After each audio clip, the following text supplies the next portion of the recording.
물론 여긴 국민 라디오.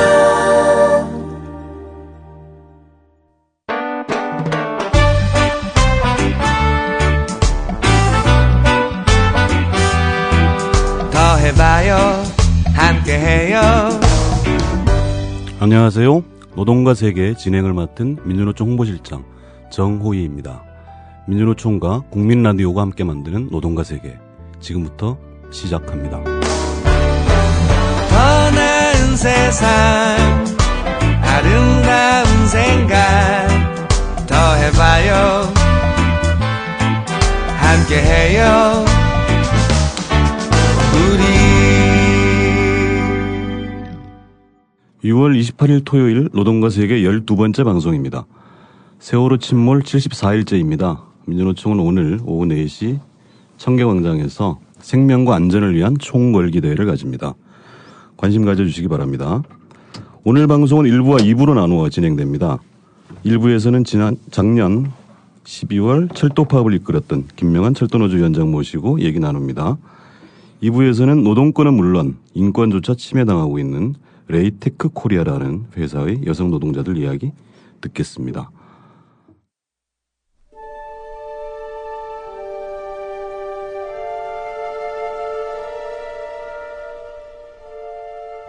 철도 노동자들이 국민재산 지키고 국민들이 얘기하는 민영화하지 말라고 그거 대신 외쳤다고 수백 명 해고하고 노동조합의 조합비 단 한 푼도 쓰지 못하게 만들어서 해고자들 생계비 단 한 푼도 주지 못하게 만들고, 하지만 약속드리겠습니다. 시민 여러분들에게 약속드리겠습니다. 조성만 동지의 명예를 회복하고 또한 철도 안전을 위협하는 어떤 것이 있더라도 우리는 이 공공의 철도를 지키고 노동자를 지켜서 민영화를 막고 조합원의 생존권을 지키고, 그리고 또 철도 안전을 위해서는 할 수 있는 모든 것 열차를 세워서 다시 투쟁을 하더라도 반드시 투쟁 조선 우리 조합원들과 함께 끝까지 승리할 투쟁으로 반드시 만들겠습니다. 시민 여러분 함께 해주십시오. 조합원 동지들 기억해 주십시오. 끝까지 투쟁해서 반드시 승리합시다. 고맙습니다. 승리!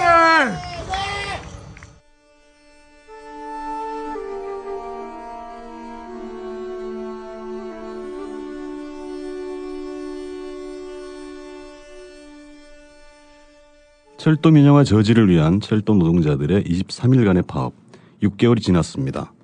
그 후 어떤 일이 벌어지고 있을까요? 철도노조 김명한 위원장님 나와 계십니다. 어서 오십시오. 예, 안녕하세요. 반갑습니다. 철도노동조합 위원장 김명한입니다.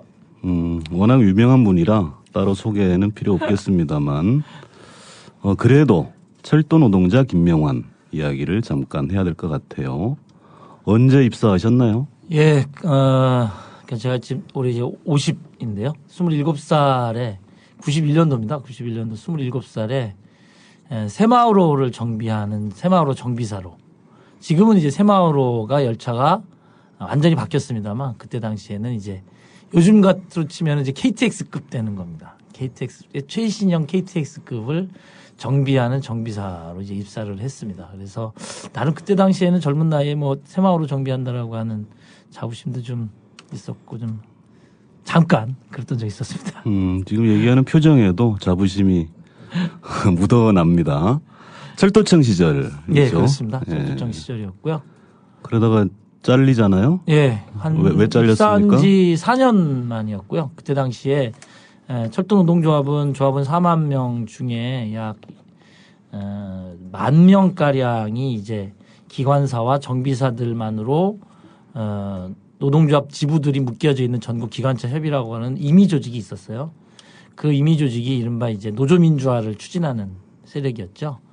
그 세력이 노조민주화 추진의 과정들을 쭉 진행하는 과정 속에서 어마어마한 근로조건 악화와 장시간 노동, 근로기준법 준수 이제 이러한 것을 요구하고 또 정말 누적돼 있던 적체돼 있던 승진 문제도 많이 있었습니다. 그래서 그런 걸 가지고 전국 기관차 협의회가 서울지하철 노조랑 부산지하철 노조랑 6월 엊그제네요. 벌써 6월 23일 날부터 파업에 돌입하게 된 그 전기업 파업이라는 게 있습니다.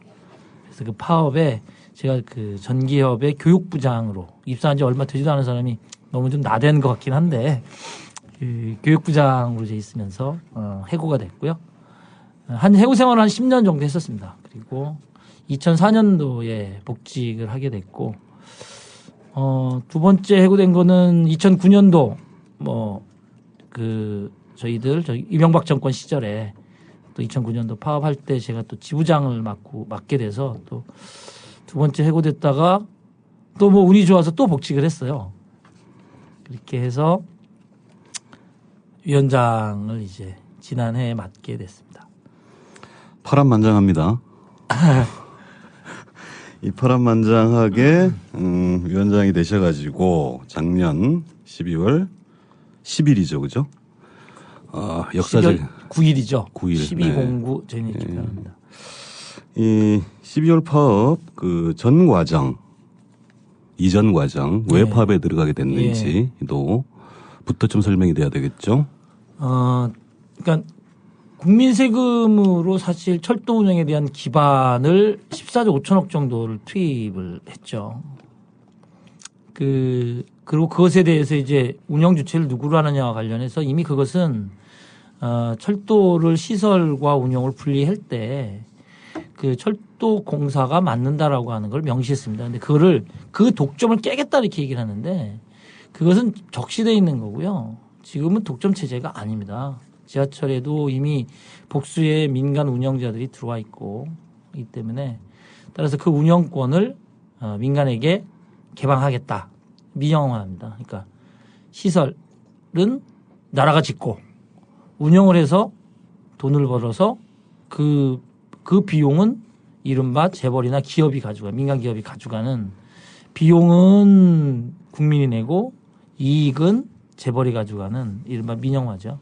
수소 KTX를 철도에서 분할해서 민영화하겠다라고 하는 부분들의 계획이 MB 정권 말년에 나왔다가 호된 이 정권 말기이기도 하고 해서 국민적인 이제 그런 호된 비판에 직면하면서 이제 멈췄죠. 멈추고 박근혜 대통령이 되고 나서 박근혜 대통령 후보 시절에 분명히 얘기했습니다.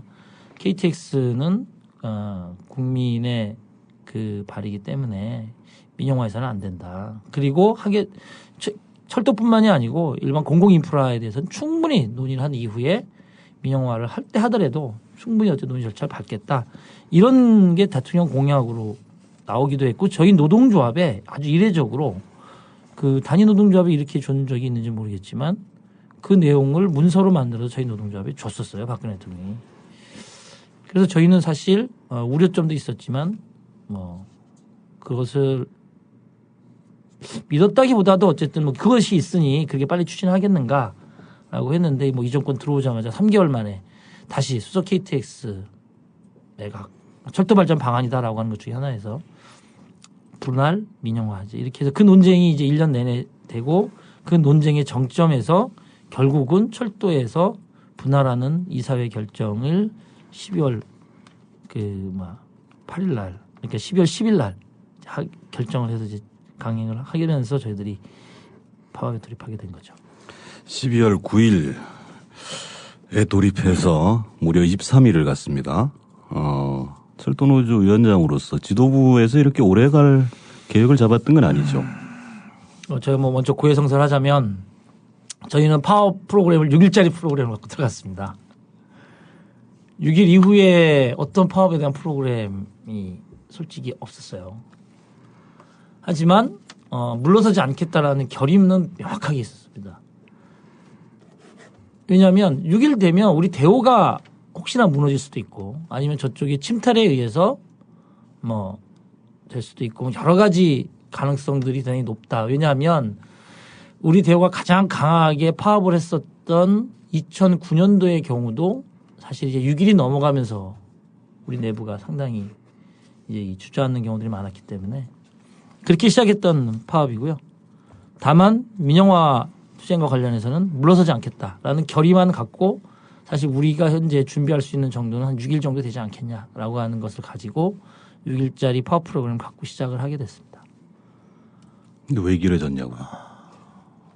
그러니까 저는 의지로 밀고 갔다 이렇게 보고 있습니다. 의지로 밀고 갔다라는 게 하나 있고요.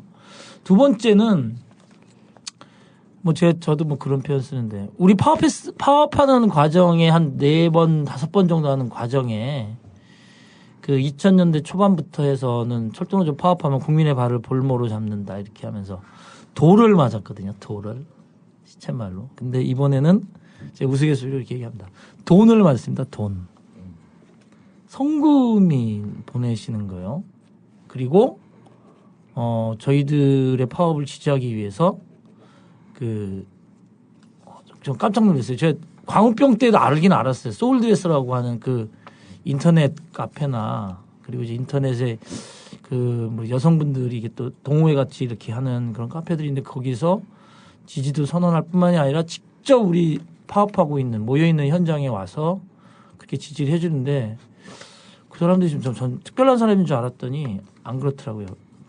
아주 가장 단적인 이유가 뭐냐면 이렇게 성형 수술이나 화장에 되게 관심이 많은 제 조카가 있는데 그 조카도 소울드레스 회원이더라고요. 쌍코 카페 이런 데도 뭐 있어요. 예, 그렇게 합니다. 그래서 근데 그런 아주 그 젊은 여성들부터 해서 나이 드신 어르신도 있었고요. 그다음에 우리 민주노총의 동지들도 그렇고 아주 적극적으로 지원하고 성원하고 그것을 국민적 분위기를 만들어주는데 야 이거는 우리의 의지 속에서 더 밀고 갈 수 있겠다라는 판단이 있어서 더 갈 수 있겠냐 더 가보자. 그래서 사실 저희가 13일 14일째 저희가 6일짜리 프로그램의 마지막 날 10,000명이 전국적으로 서울역에 모였었습니다. 그래서 더 밀고 갈 수 있겠다 해서 저희가 이제 다시 일주일짜리 또 프로그램을 짰습니다. 그래서 한 20일경 정도 18, 19일, 20일경까지 또 파업 프로그램을 짜고 버티고 가보자 이렇게 해서 또 파업 시행 지속한 거죠. 노동조합 파업, 특히나 사회적 영향력이 큰 파업의 경우 지도부는 여러 가지 고민을 하게 됩니다. 그래서 뭐 한 번 싸워서 끝장을 볼 수도 있겠습니다만 조직적 여력을 남기고 퇴각하기도 하고 이런 건데 지금 위원장님 말씀하셨듯이 기존의 노조 파업하고는 대단히 다른 양상. 근데 의제 자체가 또 민영화 저지라는 이런 것도 있었겠죠. 개인적인 얘기 잠깐 하자면 김명환 위원장님하고는 한 20년 넘은 오랜 동지입니다. 2008년에 엄청나게 자랑을 하고 다녔었어요. 우리 김명환 위원장님한테. 소울드레스한테 초콜릿 받아봤냐. 떡도 갖다 주고. 드디어 철도노조 위원장으로서 서력을 하신 것 같습니다. 안녕들 하십니까가 있었어요. 중간에. 이것도 상당한 사회적 파장이 있었고 제가 알기로는 직접 또 답대자보라고 그러나요? 쓰셨죠. 네. 그죠? 저는 사실 SNS에 되게 민감하게 그걸 막 보거나 검색하거나 그런 게 아니라서 사실 우리 정우 실장님 그 팔로워 많고 막 그런 얘기 들으면 되게 부럽고 저 어떻게 하지 이런 생각 좀 들고 했었는데 SNS에서 막 이제 그게 막 그 회자되고 막 이렇게 하고 있다라고 얘기를 들은 겁니다, 제가. 그러니까 왜냐하면 사실 이제 그런 걸 검색해 볼 참 뭐랄까 시간적인 마음적인 여력이 잘 안 났다. 사업지도부가 사실 그럴 시간도 여유도 쉽지 그래서 그걸 않죠. 알고 있냐 이렇게 얘기를 하길래 잘 모르겠다 해서 한번 보겠다 해서 봤죠. 봤더니 대학생이 어쨌든 진정성이라고 할까요? 그 내용을 보면서 우리 사회에 어쨌든 공공적 의제를 가지고 투쟁하는 노동자들에 대한 참 우리 대학생으로서의 그 갖는 고민 그리고 우리 사회에 대한 고민 이게 함께 녹아 있는 왜 정말 요즘에 매 공부에만 빠져 있지 않은 공부도 중요하겠지만 이른바 이제 이 스펙을 쌓기 위한 거에만 빠져 있지 않은 대학생의 모습을 본 것 같았어요, 제가 그때. 그래서 참 좋다라고 했는데 그게 이제 막 번져나가더라고요. 그래서 저는 이것 또한 SNS의 힘이구나라고 하는 걸 보게 됐죠. 이제 그렇게 하고서 뭔가 이제 답을 해줘야 되거나 아니면 그랬더니 이제 제가 그때 어떻게 뭘로 해야 될까 그랬었는데 사실 제가 이제 SNS를 잘하는 게 아니라서 그래서 저는 또 저 방식으로 하는 게 저만의 방식이 좋겠다 그래서 제가 옛날에 이렇게 이제 되게 글씨를 못 쓰는데 대자보를 썼으니 저도 대자보를 써서 갖다가 붙이는 게 어떻겠는가 싶어서 그거를 또 제안도 해줬어요 주변에서. 그래서 거기 가면 대학생들이 막 화내줄 거라고 해서 진짜 그럴까? 그렇게 하고 그걸 썼죠 밤에 이렇게 써서 아침에 갔는데 그날 직접 예 제가 직접 갔습니다. 그 다음 날 네. 토요일 날 이제 집회가 있었는데 토요일 날 집회 가기 전에 며칠이었나 모르겠네요. 집회 가기 전에 이제 그 고려대학교 후문 쪽이더라고요. 거기 갔었어요. 그래서 내심 이제 우리 저 주변에 있는 간부들이 가면 대학생들이 막 그 화나고 그럴 거라더니 갔더니 아무도 없었어요.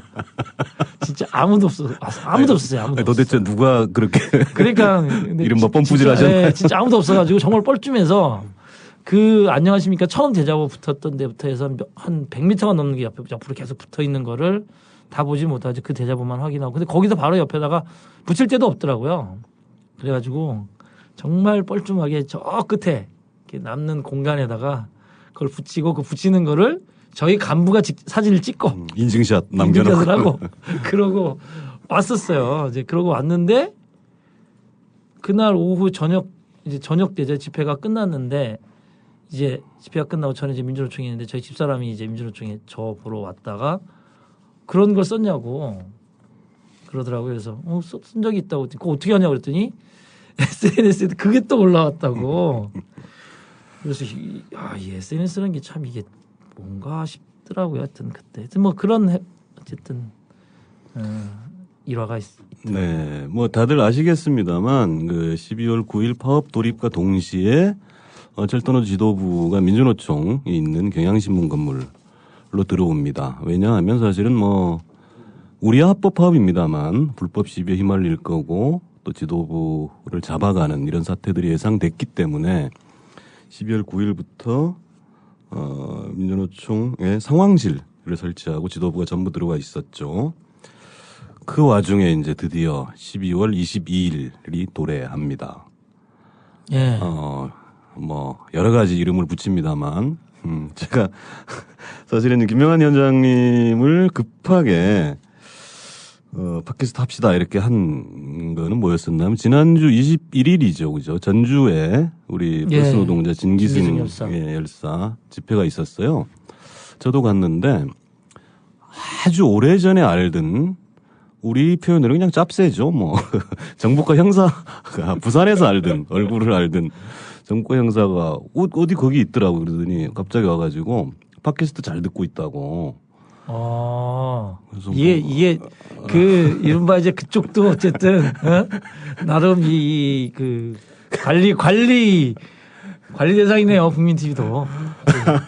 그래서 가만히 있어봐라 이게 우리 프로가 이렇게 청취율이 높은 프로가 아닌데 정보를 빼려고 하는 건가 이런 생각을 하다가 이제 우리 노동운동계의 스타를 한번 모시자. 그래서 이제 그 자리에서 사실은 전화를 바로 했어요. 근데 알고 봤더니 몇 걸음 뒤에 위원장이 계시더라고요. 그래서 이제 급히 모시게 됐는데 이 얘기를 왜 하냐 하면 온 세상 사람들이 12월 22일 그날 그 시간에 김명한 위원장은 도대체 어디 있었습니까? 제가 또 민주노총 대변인이었었잖아요. 예. 전화를 엄청 받았습니다. 어디 있습니까? 없습니다. 저는. 그러니까 정작 저 당사자는 저는요. 그날 22일 날 그 정동 경향신문 건물에서 무슨 일이 일어난지를 몰랐어요.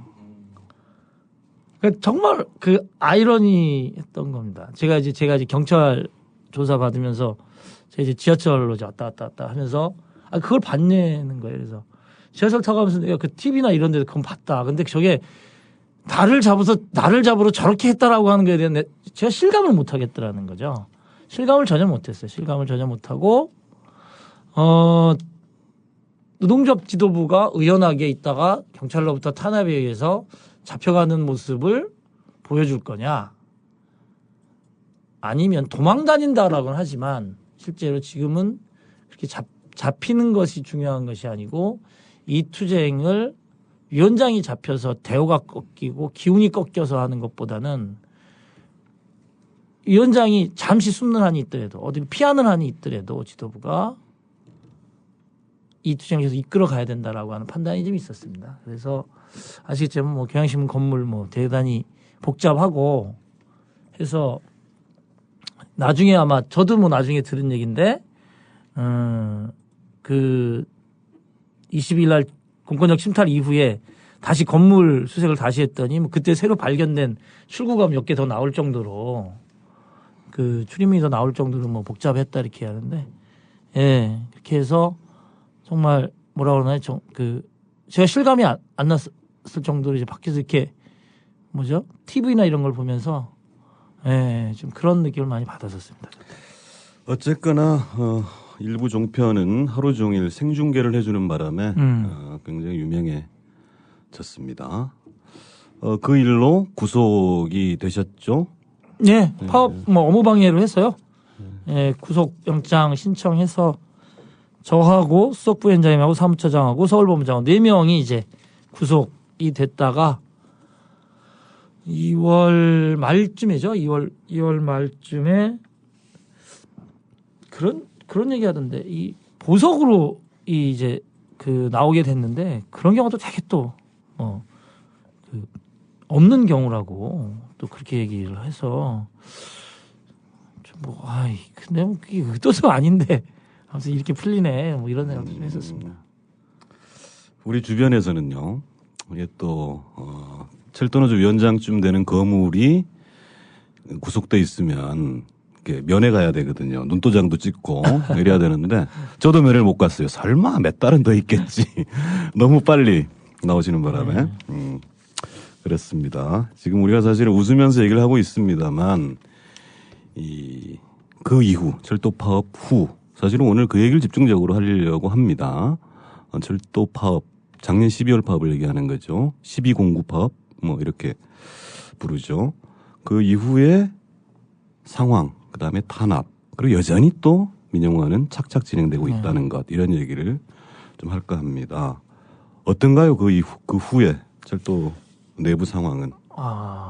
그러니까 전체적으로 그 뭐 5년, 6년, 10년 이렇게 쭉 우리가 역사를 얘기를 하는데 딱 6개월 전의 얘기입니다. 6개월 전에는 사실 노동조합이 뭐 해고자들 40여 명의 아니 90여 명 정도의 이제 해고자들이 있었죠. 그리고 이제 뭐 노동조합이 어쨌든 그러함에도 불구하고 뭐 규모가 있는 노조이기 때문에 그 해고자들에 대해서 어쨌든 생계도 책임지고 노동조합도 정상적으로 어쨌든 이제 운영을 하고 있었던 상황인 거죠. 그 6개월 전에 그 상황이 딱 6개월이 지난 지금은 해고자들의 숫자는 2배가 넘어져 있고요. 약 190명쯤 되는 거죠. 그리고 다시 이제 해고자가 추가될 예정입니다. 공사는 지금 지난 한 달 동안 다시 철도 파업이 끝난 이후에 진행했던 각종 노동조합의 그 쟁의 활동이나 이런 거와 관련해서 다시 이제 이 내용들을 만들어 가지고 지금 90명을 먼저 지금 이제 징계를 절차를 진행을 끝냈습니다. 이번 주에. 그 90명 중에 최소 5, 60명 이상을 해고시키겠다 이렇게 확인되고 있습니다. 아마 그러면 이제 지금 해고자 숫자에 뭐 한 250, 이제 200명을 훨씬 훅 넘어가는 그런 이제 해고자들이 발생을 하게 될 것 같고요. 우리 지금 지난번에 지금도 진행되고 있습니다. 손잡고라고 하는 손배 가압류 문제가 크게 부각이 되고 있습니다만 저희들이 116억이라고 하는 모르겠습니다. 그 돈이 도대체 어느 정도 규모인지 모르겠어요. 왜냐하면 사실상 제 인생을 제가 인생 살면서 제 통장에 찍혀본 거라고는 300만 원 이상 찍혀본 적이 없기 때문에 그 160억의 조합비를 가압류하고 있습니다. 160억. 그런데 추가 가압류를 240억을 추가 선배 소송을 내면서 100억에 가까운 돈을 다시 노동조합 가압류를 더 집어넣겠다. 이제 이렇게 얘기도 하고 있는 겁니다. 파업이 끝난 이후에 대대적인 해고, 징계, 그리고 손해배상 소송, 조합비 가압류, 강제 전출을 1차 지난 4월 달까지 강행을 했습니다. 그것을 막는 과정에 또 노사 간의 충돌이 있었던 건 사실인데요. 그 충돌을 빌미로 해서 다시 5월 달, 6월 달을 지나면서 다시 징계, 추가 손해배상 소송, 추가 조합비 가압류, 그리고 또한 강제 전출까지를 다시 예고하고 그 일정들이 현재 발표되고 있는 과정입니다. 이 얘기는 결국은 뭐냐면 노동조합에게 항복하라 또는 노동조합의 문을 닫아라 라고 그 얘기를 하고 있는 거고요. 거기에 똑같은 상황이 또 벌어집니다. 뭐냐면 인천공항 철도를 다시 민영화 시키겠다라고 하는 겁니다. 그래서 지금도 노조를 무력화시켜내고 그리고 또한 철도를 위험하게 만들면서 민영화를 다시 시키려고 하는 것들이 지금도 참 중단되고 있지 않아서 좀 많이 좀 안타깝습니다. 분노도 많고요. 네, 세 가지 정도로 한번 나눠서 한번 얘기를 해보자고요. 이명박 정권 그러니까 최은혜 사장 얘기를 좀 하고 싶은 건데 어머니의 마음. 어머니의 마음 최은혜 사장. 이명박 정권 들어서면서 경찰청장 출신 허준영. 그렇죠.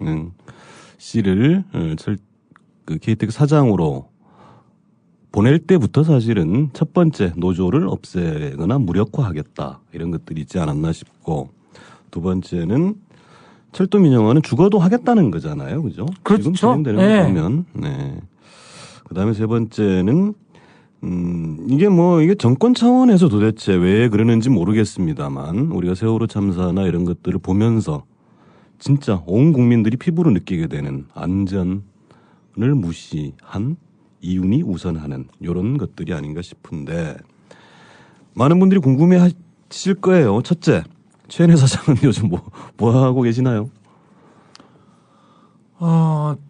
최 사장께서 아마 이 언론이나 이런 데에 등장하게 되는 경우가 이제 아마 이 남북철도 연결이나 러시아 쪽의 철도 관련했었을 때 아주 언론의 곽광을 받듯이 그렇게 하고 있습니다.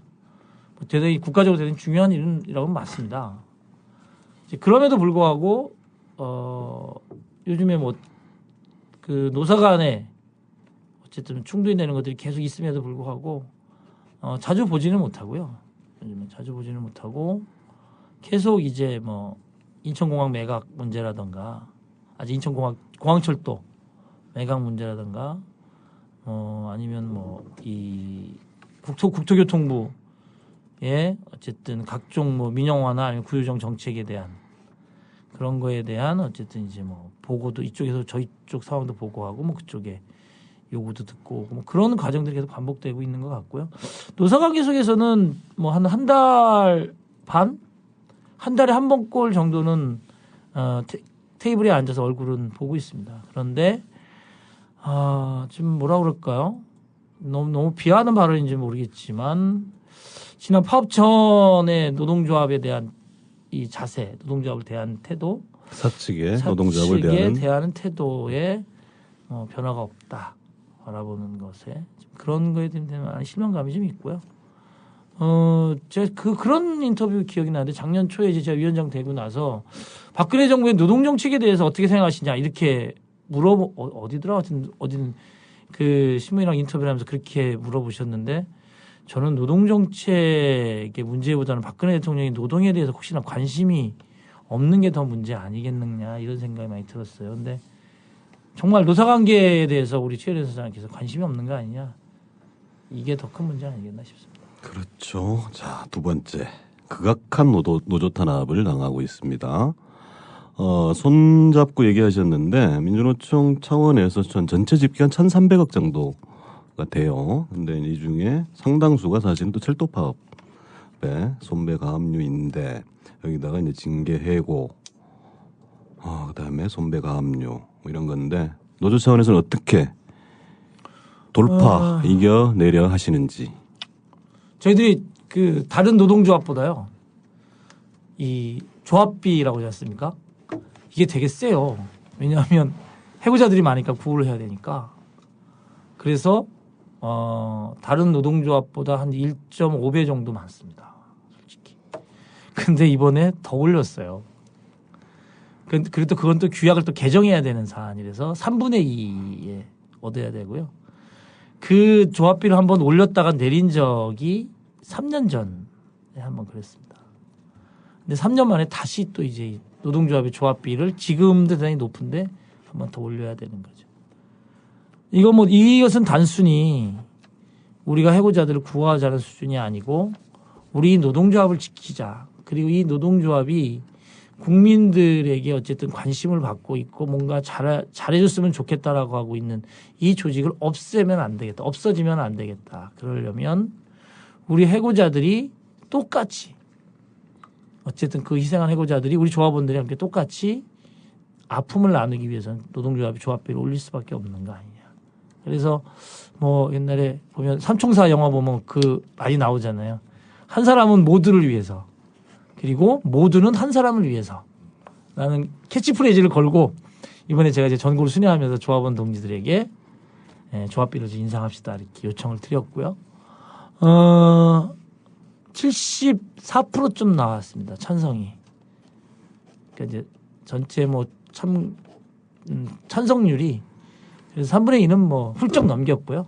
7, 8% 이상 훌쩍 넘겨서 한 74% 정도의 지지로 노동조합이 조합비를 올려서 이제 지금 해고자 동지들에 대해서는 이제 구호를 좀 이제 결정을 했고요. 가압류나 이런 거는 너무 터무니없습니다. 저희가 2009년도 그 조합비 가압류와 손해배상 소송을 100 몇십억을 했다가 지금 사측이 줄여가지고 39억만 받겠다 이렇게 얘기하는데 그것조차도 변호사나 아니면 재판부도 뭐냐면 이거 4분의 1 이하로 떨어질 거다라고는 이미 예측하고 있어요. 그러면 10억대 정도 되는 거거든요. 근데 처음에 저희들한테 손해배상한 거로 치면 약 20분의 1 정도로 주는 액수가 되는 겁니다. 그러니까 실질적으로 손해를 봤다라고 하는 게 1억이면 처음에 한 20억에서 25억을 때리는 거죠. 손해배상 소송은. 염가 세일도 아니고 무슨 아니 그러니까 그게 반복되고 있어요. 그런 재판이. 이거 이번에만 있는 게 아닙니다. 전에도 저희가 손해배상 소송할 때도 그렇게 한다는. 그런데 문제는 뭐냐면요. 이게 배보다 배꼽이 더 크다는 거예요. 저희가 이제 만일 손해배상 소송에서 저희의 사측의 손을 들어줘서 뭐 한 200억을 했는데 그중에서 한 20억 정도가 최근 결정됐다라고 하면 그 20억에 대해서 처음 손해배상 소송을 걸었던 시점부터 해서 이자 계산을 하는 거예요. 그럼 그 이자가 100억이 됩니다. 이거는 완전히요 무슨 고리대금업도 아니고 정말 이거 황당한 겁니다. 정말 너무나 황당한 게 최종 손해배상액은 20억인데 그 재판하는 기간 동안에 붙여져 있는 20억에 대한 이자가 불어나서 결국 우리가 배상해야 될 액수가 100억이 달하는 이렇게 되는 재판들이 이루어지는 거죠. 실제 100억을 물어준 적도 있었죠. 있습니다. 100억짜리. 그래서 저희가 조합원들에게 100만 원, 500만 원, 1000만 원 이렇게 저도 내고 그랬습니다만 모아서 바로 그 재판 결정난 손해배상 비용을 물었습니다. 저희도 진짜 성실 납세자입니다.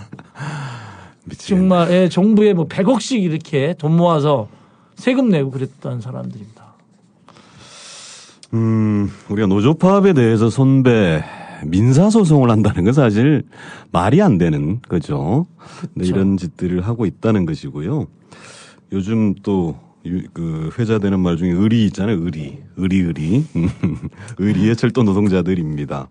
정교조 얘기도 잠깐 해야 될 것 같습니다. 정교조가 지난 19일 날 1심 패소로 인해서 굉장히 어려움을 겪고 있는데 9명입니다. 이 9명 사실은 작년 10월부터 시작된 일이어서 9명을 사실은 규약 살짝 바꿔가지고 빼줄 수도 있겠죠.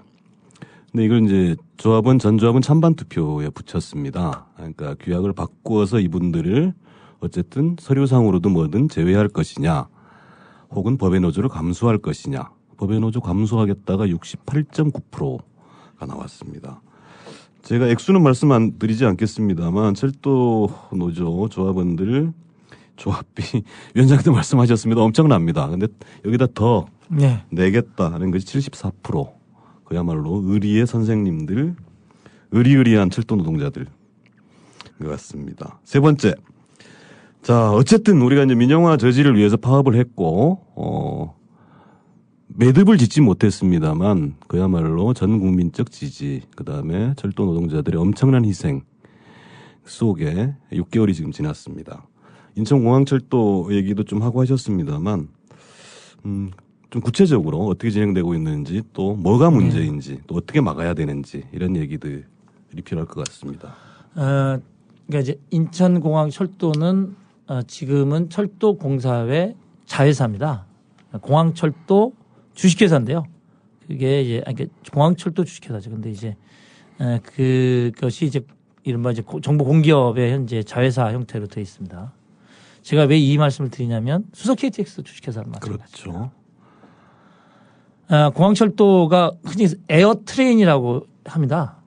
색칭.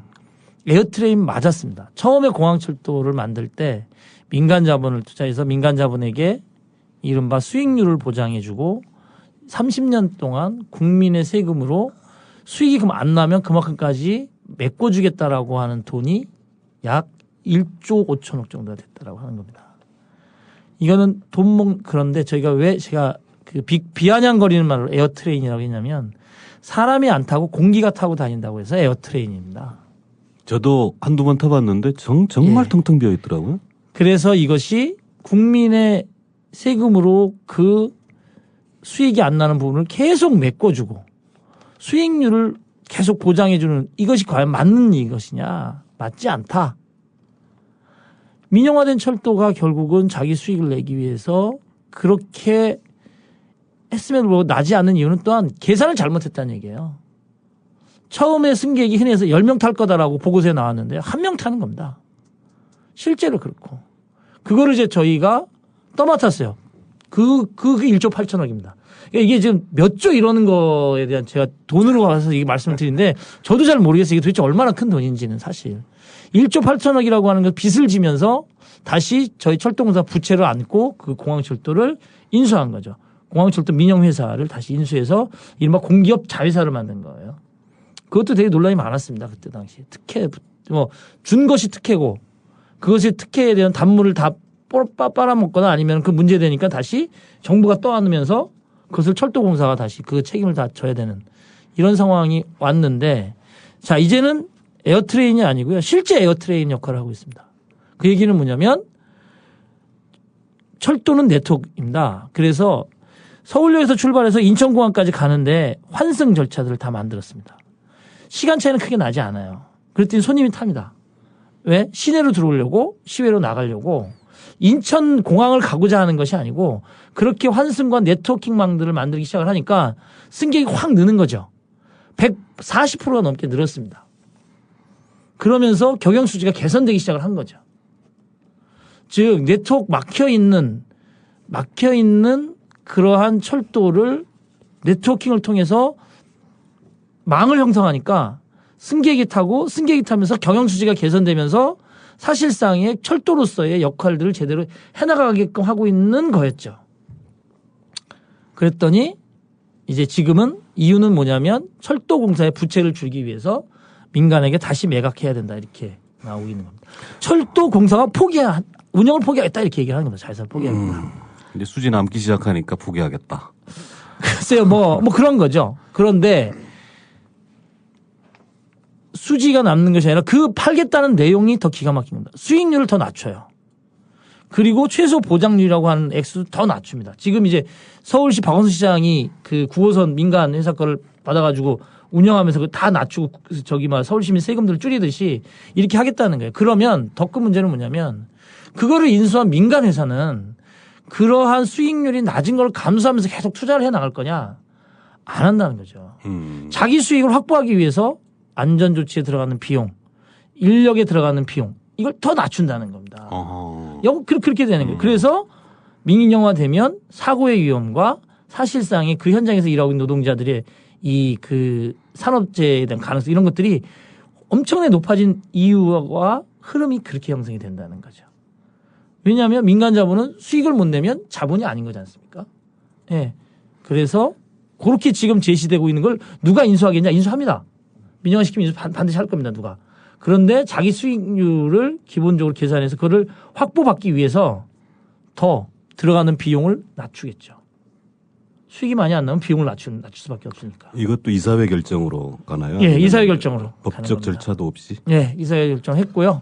자회사 저희들도 몰랐습니다. 솔직히 이건 노동조합도 그거에 대한 좀 관심이 좀 높아져서 좀 잘했어야 되는데 저희 노동조합도 저희 내부에 어쨌든 노조산업이나 뭐 다른 여러 가지 사안이 있어서 정신이 없다 보니까 이사회를 매번 체크를 하지 못하면서 지난달 이사회에서 이걸 통과시켜 버렸어요. 그래서 매각을 물론 매각 절차 하려면 6개월 뭐 한 10개월 정도 걸리긴 합니다. 누가 어제 올 거냐부터 해서 하지만 다시 이제 어쨌든 이 철도 산업의 민영화라고 하는 거에 관심을 갖는 계기가 좀 됐으면 하고요. 근데 다만 이제 좀 더 솔직히 말씀드리면 이제 자회사를 매각하는 거지 않습니까? 이게 우리가 지난해도 좀 그런 고민이 있는데요. 또 완강한 이 민영화 반대 투쟁에 대한 힘들을 어떻게 모을 수 있을 것인가에 대해서 우리 내부에서는 아직 노동조합 내부에서는 아직까지 조금은 고민 중인 상황이 되고 있습니다. 네, 각계 이게 사실은 이건 아까 위원장님 말씀하셨는데 박근혜 대통령 공약이었다니까요. 그 공적 그렇죠. 자산을 사회적 논의가 필요한 거죠. 충분한 토론이 필요한 건데 특히 이제 KTX 이사회가 악마의 결정들을 계속 하는 거잖아요. 그 수석 KTX 네, 결정도 그렇습니다. 그렇고 수석 KTX는 도대체 어떻게 진행되고 있는 거죠? 지금 그러니까 노동조합에서 지금 확인된 바로는 수석 KTX 주식회사 이제 운영 준비단이고요. 여기에 이제 철도공사의 직원들이 약 50명 가량이 지금 현재 파견돼서 준비 중에 있습니다. 그리고 이제 뭐 기지도 이제 아직 채 건설되지 않은 기지도 하고 있고 지금 어쨌든 2015년도 말에는 개통하겠다라고 하는 의지를 갖고 좀 하고는 있어요. 근데 얘기했지 않습니까? 지금 이 KTX 운영 주식회사의 자산이 철도 이사회에서 출자를 결의한 90억 말고 현재 없습니다. 10배 정도가 더 들어와야 되는데 아직 들어오겠다라고 하는 곳이 없는 거예요. 국토부가 분명히 얘기했지 않습니까? 국민연금은 공적연금을 끌어오겠다. 근데 지금까지 공적연금이 원래는 그렇게 계획이 되려면 올해 안에 어쨌든 그런 연금이 자본이 투입이 돼야 되려면 올해쯤엔 얘기가 돼야 되는데 얘기가 나오는 것이 전혀 없다는 겁니다. 그러면 방식은 두 가지가 될 수 있어요. 못하면 민간에게 그것에 대한 기회를 줄 수도 있는. 결국 민영화입니다. 이건 박근혜 대통령이 했던 얘기와는 정반대의 결과가 나오는 거죠. 또 하나는 아니면 어떤 거냐면 뭐 더 이상 믿을 수 있는 것도 아닌 것 그렇죠. 같고. 그리고 또 하나는 사실 진짜 뭐 권력의 힘이 작동을 해서 연금의 손목을 비틀어서 뭐 끌어내서 투자할 수 있는데 아직까지는 좀 구체화된 건 없습니다. 지금 현재까지는 운영 주식회사만 준비 중에 있는 단계에 있습니다. 어쨌든 공기업인 KTX의 민영화는 착착 진행되고 있다는 것이고 좀 아픈 이야기입니다만 사실은 정치권의 약속이라는 걸 가지고 파업 철회하고 있습니다만 지금이야말로 언론, 정치권 또 시민사회, 국민 여러분들께서 이 의료 민영화뿐만 아니라 철도 민영화에 대해 좀 더 많은 관심과 사회적 논의가 촉발돼야 될 때가 아닌가 싶습니다. 안전 얘기로 네. 좀 넘어갈까 합니다. 며칠 전에 기자회견도 하셨는데 네. 철도 노조에서 두 가지를 한꺼번에 했으면 좋겠습니다. 세월호를 계기로 해서 안전에 대한 이야기, 대형 참사.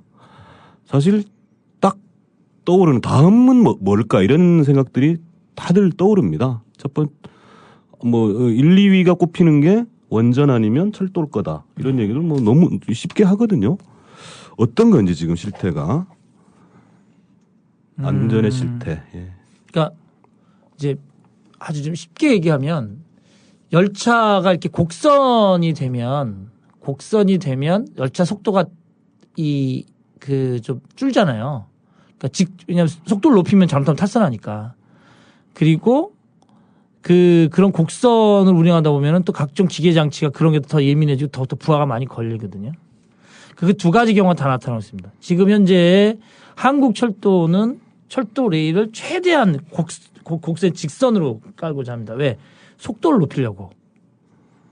그리고 이런 산간이나 이런 그 좀 지방에 있는 지역 노선 같은 경우에는 또 어쨌든 지금의 곡선 구간들을 계속 운행을 하면서 열차 차량의 무게를 가볍게 하려고 하고 있습니다. 왜냐하면 전기 열차가 주종으로 이제 되고 있거든요. 전력을 통해서 움직이는 열차가. 자, 밑에 선로는 곡선을 직선을 펴서 속도를 확 높이면 열차 차량의 부하가 많이 걸리는 거죠. 많이 걸리면 어떻게 되냐면 완충장치나 이런 것들이 터져나가기 시작을 합니다. 근데 그걸 고칠 수 있는 기자재가 없는 거예요. 현장에서. 그래서 이른바 얘기는 이 완충장치 단파라고 그러는데 이런 것들이 한번 뛰고 나오면 요즘에는 한 1년을 갈게 한 6개월, 3개월이면 막 다 터져버리는 거죠. 아이고. 그러면 없어요, 부품이. 부품이 없어서 교체하지 않으면 이제 위험해지는 거죠. 그렇게 우리나라 또 구간은 또 곡선 구간이 있는 열차에는 기계가 옛날엔 무거운 차들이 움직였다면 지금은 대단히 가볍고 빠른 차들이 움직이는 거거든요. 기차들이. 그러다 보니까 대신 이 흔히 얘기하는 하중이 약한 거죠. 예, 곡선이나 이런 걸 갈 때 기계에 무리가 많이 갈 때 옛날 건 좀 튼튼해서 무식해도 막말로 무식하게 튼튼해서 하중은 덜 받는데 지금은 열차를 가볍게 하고 전기를 동력으로 하다 보니까 열차에 하중이 가는 것만큼 옛날에는 뭐 10번 갔을 때 부러졌는데 지금은 5번 갔을 때 부러지는 이런 경우들이 발생을 하고 있는 겁니다. 부품이 없고 사람이 없으니까는 보수를 못하고 다시 내보내고 그리고 철도에 있어서 각종 개량 사업들이 진행이 되고 있는데 거기에 맞춰서 그럼 차량의 안전도나 이런 것들을 더욱더 높여야 되는데 그렇지 못함으로 인해서 문제들이 발생을 하는 거죠. 특히 과거에 옛날 칙칙폭폭 기차 있지 않습니까? 그러니까 디젤 기관차. 네. 네, 이렇게 되게 육중하죠, 진짜. 네. 어마어마하게 톤수한. 그리고 전기장치 아주 예민하지는 않습니다. 그래도 힘이 좋으니까 이제 그게 끌고 다니는 건데 요즘에 KTX는 수많은 가지의 전자장치나 부품들이 있고요. 그리고 밑에 하중을 받는 이른바 바퀴.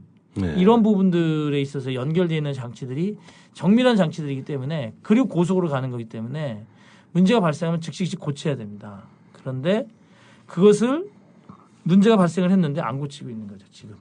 못 고치고 있다고 자기들은 주장하는 거예요. 아니면 뭐 기본적인 조치들은 해놓고 있다고 하는데 사실 저희가 주장합니다만 철도는 사고가 나서 잘 고쳐서 운행돼야 되는 게 아니고요.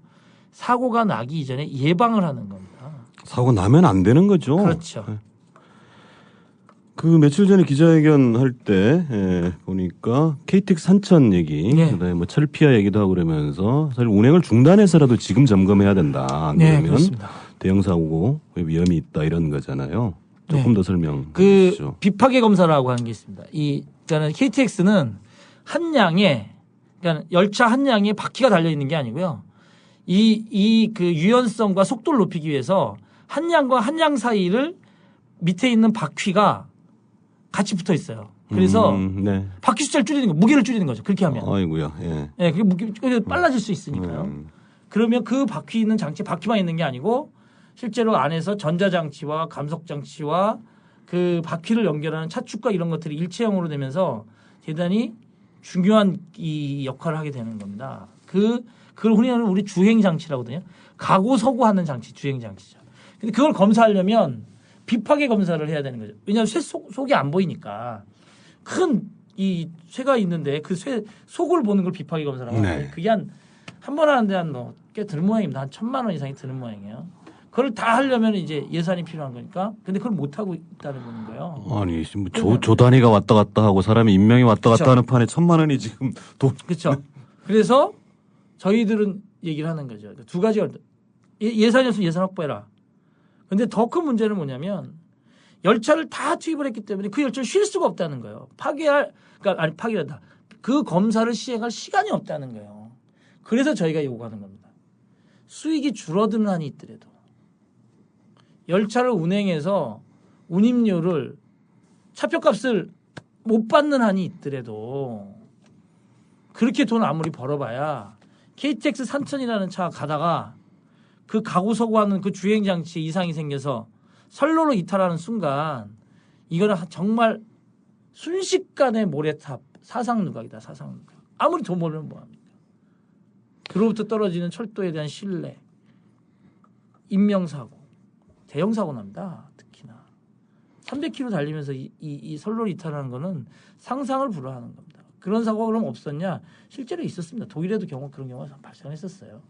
그래서 저희가 열차의 운행 횟수를 줄여서 수익이 감소하는 한이 있더라도 지금 그 차를 운행을 중단시키고 그 이른바 정밀 검사를 비용이 들어가는 한이 있더라도 해서 고칠 수 있으면 고치고 못 고치겠으면 그걸 폐기해야 된다 이렇게 얘기를 하는 겁니다. 그래야죠. 세월호 우리가 봤잖아요. 아직 뭐 정확한 원인은 밝혀지지 않았지만 결국은 문제가 있는 것들 알면서도 혹은 이러저러한 기관에 덮어주면서 무리한 운항이라고 하나요? 배는 운항하다가 이런 끔찍한 그죠? 일이 벌어진 겁니다. 지금 노조에서 또는 전문가들이 얘기하고 있는 거죠. 철도에 대해서도 제발 귀 기울여 주시길 바라고요. 세월호 얘기하니까 해피아 얘기도 많이 했는데 드디어 이제 철피아 얘기도 네, 뭐 요즘 많이 나오고 있어요. 철피아란 철피아의 실태는 어떻습니까? 그러니까 그거는 좀 분명한 것 같습니다. 어떤 특정 학교 출신 이거는 제가 보기엔 좀 대단히 좀 선정적인 보도 같고요. 아, 그런 보도가 있었나요? 네, 그런 보도가 있습니다. 뭐 어느 학교, 그러니까 철도 관련된 뭐 네. 학교를 언급하면서 거기 출신이 뭐 철도공사나 시설공단을 뭐 고위직을 해서 근데 그런 어떤 특정 학교를 지명하기보다는 저는 철피아 뭐 해피아 이런 거에 사실 이제 뭐 다른 문제는 그 공기업의 설립된 목적이 뭐냐라고 하는 소명의식보다는 이른바 관료 그리고 권력의 줄서기라고 하는 것이 이른바 철피아 관피아를 만드는 거 아니냐. 그리고 그 손해는 오롯이 국민들이 지는 상황으로 가게 되는 거다. 손해 정도가 아니고 목숨을 걸어야 될 그렇죠. 판이 뭐 것인가요?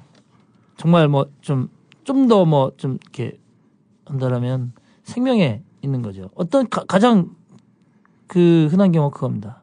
철도에서 퇴직한 사람이 철도 차량의 부품에 대한 검사를 맡는 회사의 대표로 가죠. 그러면 지금 갖고 있는 안전 규격이라고 하는 것을 그냥 지켜서 낸 거다 이렇게 얘기하지만 사실 그 안전 규격이 지금 조건에서는 좀 더 강화시켜야 된다라고 하면 그것을 결정하는 그것을 검사 회사나 공인된 기관이나 이런 데에 어쨌든 있는 사람이 그걸 결정할 수 있는 거죠. 그렇게 이 사슬들이 연결돼 있는 그런 것이고 그런 상황에서 안전하지 못한 만일 부품이나 이런 것이 철도에서는 공인된 기관에서 나온 것이기 때문에 아무런 문제 없이 우리는 썼다라고 하지만 그것이 문제가 발생을 하면 자기들은 계속 빠져나가고 그리고 또 하나는 이게 회전문이 있습니다. 회전문. 철도에서 이제 일을 하다가 어떤 관련 전문 업체에 갔다가 그것이 스펙이 돼서 철도에 특채되는 경우가 또 있습니다. 그렇게 그들이 어쨌든 회전문 인사 그리고 권력의 줄서기 그리고 서로가 서로에게 있어서 이익을 중심에 놓고 봐주기 하는 것도 저는 뭐 당연히 철도에 있을 뿐더러 그것이 이른바 이제 뭐 부정부패 아니다라고 분명히 주장할 겁니다. 부정부패 아닐 수는 있겠죠. 자기 개인의 사익을. 그런데 좀 더 안전한 부품, 좀 더 안전한 조치 이것을 위해서 노력하지 않고 또 그것을 그냥 지금의 현재 부족한 수위나 조치들 이것을 그냥 그대로 묵인하고 서로 용인해주는 이것도 대단히 큰 문제고 그곳에 뭐 경영진이라든가 이런 것을 돌아가면서 서로 간에 이 차지하는 그 관계 사슬들이 철피아 아니냐 이렇게 보고 있습니다. 네, 해피아, 철피아, 관피아 뭐 이런 얘기를 하니까 얼마 전에 교황 프란치스코 교황께서 진짜 마피아 파문하고 네, 맞습니다. 그죠? 이탈리아에서 하려면 그렇게 해야죠. 네. 세월호 참사 해피아의 그 부패를 보면서 아니 선박 검사를 자동차 검사도 아니고 10분 만에 마치고 뭐 이런 다 드러났는데도 도대체 뭘 하고 있었는가? 철도는 안 그렇지 않은가? 원전은 그렇지 않은가? 이런 좀 경종을 네. 조금이라도 그야말로 손톱만치라도 생각해 줬으면 좋겠습니다. 많은 이야기를 했는데 역시 우리 이 방송도 시간 제한이 있습니다. 철도 노조가 우리 사회, 특히 작년 파업을 통해서 이 암담한 시기, 암담한 사회에서 여러 가지 화두를 던져준 것 같아요. 그러나 또 6개월이 지나니까 또 잊히지 않을까 해서 새롭게 환기하는 의미에서 철도노조 위원장님 모셨고요. 마지막으로 좀 강조하고 싶은 말씀해 주시고 마치도록 하겠습니다. 4월 16일 이후에 철도 노동자들도 정말 많이 이 큰 돌덩이 같은 그러한 큰 무게를 마음속에 가지면서 아마 차를 고치고 차를 운행하고 아마 하고 있을 겁니다.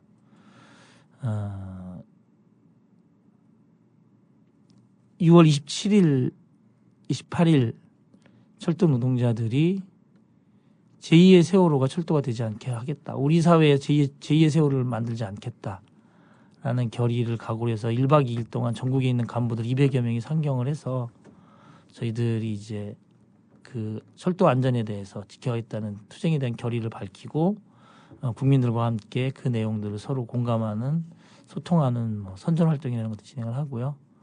저희들이 비록 뭐 어떻게 비춰질지는 모르겠지만 그 간부들이 그 1박 2일 농성투쟁을 시작하기 전에 안산 세월호 희생자들이 계신 분향소를 200여 명이 같이 참배를 좀 하기로 했습니다. 뭐 어떨지 모르겠어요. 근데 정말 달라져야 됩니다. 달라져야 되는 거를 노동자들은 자기 몸으로 실천해 줘야 됩니다. 아무리 입으로 떠들어서 될 일이 아닌 겁니다. 즉 철도 안전을 지키기 위해서 무엇보다도 그것과 지금 아무리 노동탄압이 세서 정신이 없다고 할지라도 이 철도를 믿고 타는 승객들, 철도 산업에 대한 신뢰, 그리고 철도 산업이 생명을 지키고 안전을 지킨다라고 하는 것을 철도 노동자들이 자기가 더 희생하는 한이 있더라도 그것을 국민들에게 보여주는 것, 그게 우리 사회를 사는 정말 어른들의 모습 아니겠냐 이런 생각을 합니다. 그래서 이제 다시 국민 여러분들하고 철도 노조는 철도의 안전, 국민의 안전을 지키기 위해서 철도 노동자는 어떠한 희생도 감수하겠다라는 결의들을 하고 각오를 하고 그리고 반드시 실천으로서 그거는 보여드리겠다는 말씀을 드리겠습니다. 네, 지금까지 철도노조 김명환 위원장이었습니다. 고맙습니다. 고맙습니다.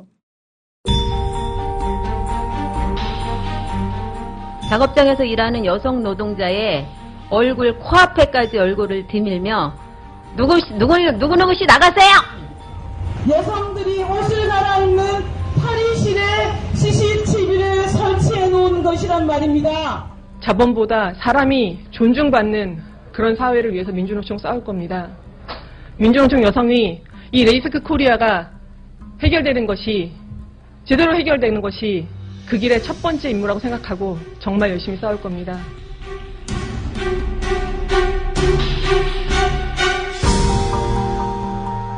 이부 순서는 민주노총 여성위원회에서 자체 진행합니다. 안녕하십니까. 민주노총 여성위원장 권수정입니다. 여성들이 일하는 곳 대부분이 비정규직이고 최저임금 수준의 임금을 받으면서 제대로 자신의 일에 대한 평가도 받지 못하고 일하는 곳이 많은데요. 비단 그것이 비정규직의 문제뿐만이 아니라 정규직 사업장인 곳 또한 여성들이 모여있는 곳 또한 21세기 이 한국에서도 철저하게 여성이기 때문에 탄압받고 굉장히 힘들고 최저임금 수준의 임금을 받고 일하고 있는 사업장이 있습니다. 대단히 정말 상식적이지 못한 일이 발생하고 있는 곳이 있어서 한번 모셔보고요. 어떤 내용이 있는지 한번 들여다보도록 하겠습니다. 먼저 오늘 참석해 주신 분들 한번 소개부터 시작을 할까 합니다. 저는 레이테크 사원 조복남입니다. 여성부장 김선희입니다. 네, 민주노총 여성국장 김수경입니다. 레이테크 코리아라고 말씀하셨는데요. 입사를 하신 지는 꽤 되셨습니까? 저는 한 2012년 3월 12일 날 입사를 했거든요. 그리고 저는 2년 조금 넘었어요, 지금. 그러면 지금 다니고 계시는 곳 회사에 대해서 간략하게 좀 소개 좀 부탁드립니다. 지금 저희 회사는 스티커나 라벨, 어린이 그 스티커 이렇게 이렇게 붙이고 노는 어린아이 스티커를 거의 많이 하고요. 그리고 사장이 지금 30밖에 안 됐어요. 30살. 젊은 나이인데, 그러니까 이 사장은 그러니까 자기 아버지, 이 전 대표가 아버님이거든요. 아버지고 그 아들이 이제 물려받아가지고 지금 사업을 하고 있는 건데, 그러니까 사장은 이 일에 대해서, 저희가 일에 대해서 아는 게 아무것도 없어요. 솔직히 말해서. 그냥 집에 있다가 그냥 애지중지 커가지고 그냥 처음 저기 사회생활 하는 사람? 그렇게 봐야 되나? 그러니까 이게 사원들, 직원들 일하는 그런 자체를 어떤 건지를 몰라요. 그리고 이 작업하는 진행도 어떤 식으로 진행을 해야 되는지도 모르고 그냥 대려 저희한테 물어보는 식? 뭐 이런 식이에요. 전문성이 전혀 없는 분이 와서 지금 회사 사장으로다가 계신 곳이네요. 그럼에도 불구하고 제가 듣기로는 이 레이테크 코리아라는 곳이 견출지나 라벨 같은 거에 있어서 우리나라에서 1등을 달리고 계신 곳으로 알고 있고 얼마 전에 상도 받으셨다고 들었는데. 네, 300만 불 수출 우수기업체 해가지고. 그리고 뭐 연매출도 75억 정도 되는 굉장히 견실한 회사라고 제가 알고 있습니다. 그런데 왜 어떤 일이 발생하고 있길래 여러분들께서 노동조합도 결성하셨고 이렇게 싸우고 계시는지 벌써 파업 16일차 전면 파업을 들어가고 계신데 알고 싶습니다. 저희는 작년 4월 말 저희가 최저임금이지만 정규직으로서 열심히 일을 하고 있었거든요. 근데 이제 일하는 저희 직원들에게 계약직 서류를 강요를 했어요. 그 다음에 저희가 이제 계약직 서류를 강요를 했는데 저희가 사인을 안 했거든요. 이제 그러는 과정에서 이제 다시 이제 알바직 계약서, 그러니까 5시간 알바직 계약서를 이제 또 다시 쓰라고 강요를 하는 과정에서 저희가 이제 6월 4일 날 금속노조에 이제 문을 두드리게 된 거거든요. 근데 갑자기 왜 알바직이다 계약직으로 계약서를 작성하라고 회사에서 그렇게 요구를 했어요? 제가 입사할 때 2년 전에 수출이 엄청 많았거든요. 그래서 바쁘니까 뒷일은 생각은 안 하고 무조건 이제 그 수출 날짜 맞추느라고 일단은 그냥 무조건 다 뽑고 본 것 같아요. 그러니까 이제 수출이 어느 정도 나가고 그러니까 이제 이 많은 인원이 필요가 없는 거죠. 회사 자체에서는. 그러니까 이제 생각하다가 이제 서류를 내민 거죠. 이런 서류 자체를 내밀면은 그래도 이제 정규직에서 비정규직이니까. 그러니까 계약직이 싫으면 비정규직이 싫으면 나가라. 이제 여기서 일단 이제 사람을 흐트러 놓으려고 이제 이걸 계약직으로 하면은 회사에서 나가려면 저희는 어쩔 수 없어요. 나가야 되잖아요. 계약직이니까. 그러니까 그것 때문에 이제 한번 이제 인원을 걸러내려고 한번 걸러내려고 일단 이렇게 한 건데 저희는 그 전 대표한테부터 당해왔던 것 때문에 이거는 아니다 싶어가지고 저희가 가입을 하게 된 거예요. 그래서 노동조합을 만드신 거군요. 그런데 특이하게 가입하신 분들 대다수가 여성분들이시더라고요. 예, 저희 작업 자체가 이제 포장이다 보니까 이제 뭐 봐야 되고 넣어야 되고 하니까 남자들이 할 일은 좀 그래요. 이제 여자들 손에서 의해서 이제 뭐라 그래야 되지? 이제 섬세한 작업이기 때문에 여성들이 많이 손길이 필요한 거잖아요. 전체 공장은 따로 있고 옆에 공장이 따로 있어요? 있었고요. 네. 그 골목 옆에 공장이 따로 있었고 이제 기계 그 찍어내는 기계 그리고 포장부는 또 따로 건물 옆에 5층짜리 건물이 있었어요. 그래서 1층은 무슨 사무실 뭐 여기서 2층, 3층 2층, 3층, 2층, 4층. 2층, 4층. 포장. 4층이 이제 포장부고 네. 5층은 이제 이제 사택으로 이제 그 사장님이 썼고. 그러면은 그 다른 공정은 대부분 남성들이었나요? 이제 기계 만지는 쪽 공장 쪽이 남자분들이었고 여자분들도 이제 몇 분 있었고. 이 레이테크 크루가 재미있는 게 31명이래요. 조합원이 전체 사원수가 한 100여 명 된다고 했는데 31명 중에 30명이 여성 조합원이고 한 분이 남성이라 그러더라고요. 그러니까 실은 그 여성들만 이렇게 조합을 많이 가입하기도 쉽지도 않고, 그러니까 뭔가 좀 사연이 실은 있는 거죠. 그렇죠. 근데 그게 여성들이 먼저 조합원이 되고 노조를 만들게 된 계기가 아까 말했던 것처럼 비정규직 계약서를 다시 써라. 이것이 있었는데 왜 먼저 여성들한테 그렇게 계약서가 먼저 왔어요? 강요가 먼저 됐어요? 저희 업무가 이제 포장부다 보니까 수출권 맞추기 위해서 이제 무자격에 이제 직원을 구했잖아요. 근데 이제 그 수출이 끝나고 이제 비수기로 접어들면서 이제 대책 없이 뽑았던 그 인원을 이제 감축하기 위해서 그런 거죠. 그러니까 저희가 이제 노동자위를 만들기 전에 전 대표하고 그 위에 문고문님이라고 계셨었어요. 문봉 고문님이라고. 근데 이제 그분들이 저희가 사인을 안 하니까 저희 오 팀장님하고 지금 수석 대표 이 팀장님하고를 이제 5층에 다 불러다 놓고 이제 그 와인을 선물하면서 강요를 한 거죠. 빨리 가서 니네 가서 빨리 가서 사인 받아와라. 그러면서도 이제 저희가 이제 그거에 계약직에 사인을 안 하고 저희가 이제 노동조합에 이제 가입을 하게 된 거죠. 전 부서 중에서도 가장 여성들이 많은 곳을 먼저 비정규직 전환을 시키려고 했던 거잖아요. 회사 쪽에서는. 그러고 나서 이제 순차적으로 다른 부서까지 이제 넘어가려고 예정을 했던 걸로 제가 듣고 있는데, 그래서 뭐 비정규직 전환 말고 다른 방법도 제안해보고 하셨다고 들었어요. 그래가지고 이제 서류 사인 이제 안 하고 하니까 이것도 사인도 안 해주고 자기 마음대로 되는 게 없으니까 저기 안성에 공장이 하나 있어요. 그건 이제 그쪽으로 안성으로 그러면은 제가 맨 첫 스타트로 안성에 그때 맨 처음에 그 안성으로 갔을 때는 그게 노조 가입 전에 저희가 한 일주일 정도 그 안성으로 왔다 갔다 했었거든요. 그러니까 일주일 정도 왔다 갔다 하면서 그러면 이제 그거를 조율을 하자 이런 식으로 했는데 그냥 무조건 이제 전 조합원이 다 가야 된다. 그러니까 저희도 지금 거의 한 달을 싸웠어요. 이거 안성 문제 때문에 이래서 안 되고 저래서 안 되고. 아니 그러면은 이래서 안 되고 저래서 안 되면 그럼 그냥 나가라는 식이에요. 무조건.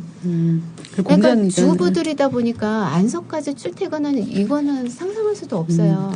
아침에 그러니까 저희 안성 내려가는 조건이 버스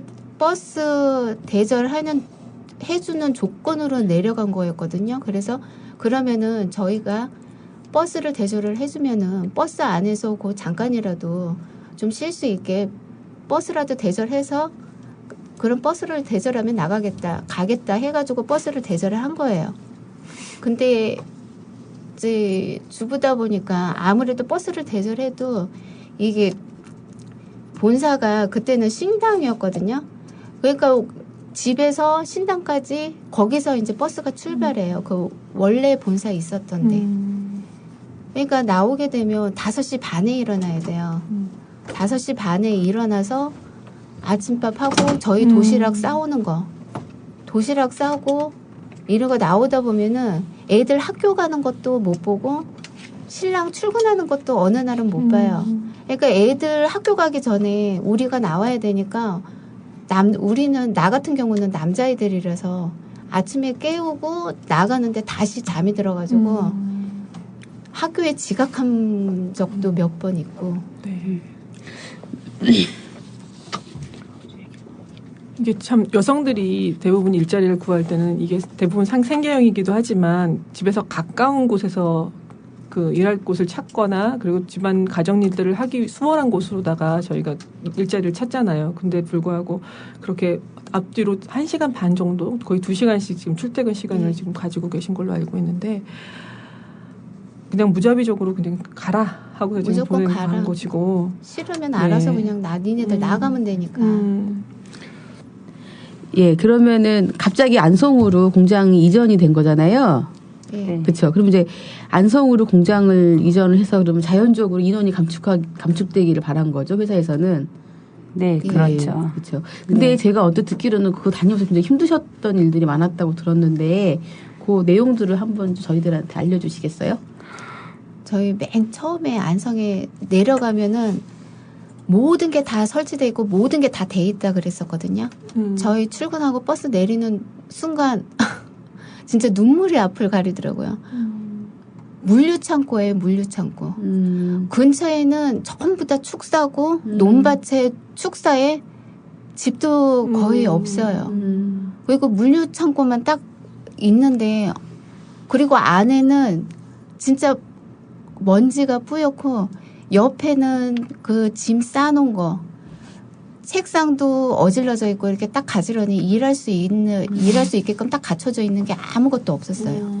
저희가 책상을 나르고 짐을 다 옮겨가면서 저희가 다 정리정돈을 하고 그냥 물류창고에는 그때 당시에는 아무것도 없었거든요. 그러니까 9월 달에 갔으니까 이제 10월 정도 하면 그때 엄청 더웠거든요. 에어컨도 없었어요. 그때 당시에는. 햇볕은 원래 저희가 작업이 햇볕이 너무 햇볕으로 이걸 보면은 검사를 못해요. 이게 보이지를 않아서. 라벨지니까. 예, 보이지도 않고 불조차도 저 물류창고 천정에 이게 각같이 생긴 거. 그 천정 그 높이가 되게 높잖아요. 네. 그거 쫙 해놓고 그게 끝이었어요.